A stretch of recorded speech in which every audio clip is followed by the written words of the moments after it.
Today I rise to commemorate the anniversary of a significant day in Michigan's history.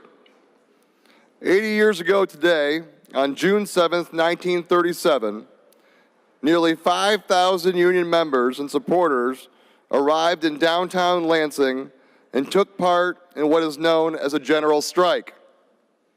They nonviolently forced shops, theaters, factories, and offices to close, resulting in the virtual shutdown of an entire city.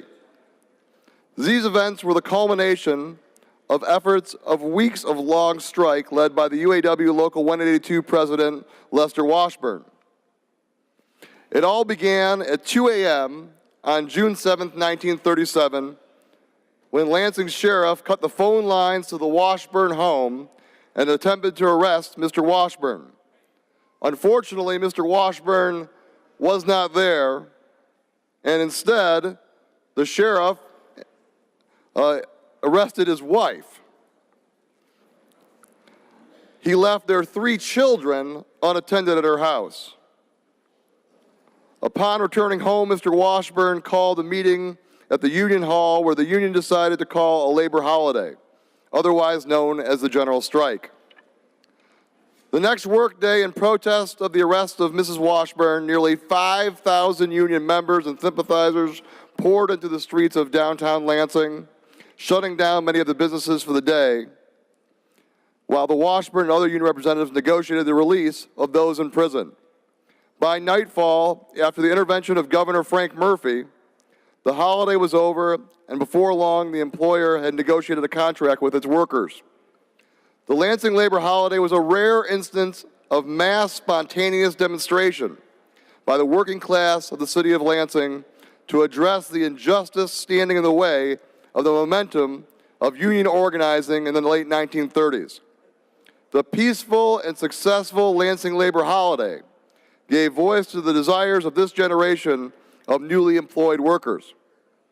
In search of fairer wages and safer workplace conditions, these workers risked everything and fought for a better condition for all workers. Today we recognize these workers that paved the way, and today we recognize that this fight continues 80 years later. Today I am joined by UAW Local 652 President Mike Green and Sparrow Labor Community Liaison Claire Core. Claire is a UAW member and community advocate who has dedicated her career to not only making our community better, but fighting for all workers here in our community. Mike, a Lansing GM employee and a UAW member since 1978, I was born in '78, so I know that's a long time, is a third-generation GM employee. He has spent his long career advocating for the workers of Local 652, telling the world that we have the best of the best here in Lansing. A famous quote from Mike Green is, "Can you think of a better investment than in the American worker? I can't." The Lansing Labor Holiday workers were the backbone of the labor movement here in our community. Today we honor their sacrifices and fight to continue their work 80 years later, and I ask that my remarks be printed in the Journal. Hearing no objection, your remarks will be printed in the Journal. Welcome to the Senate.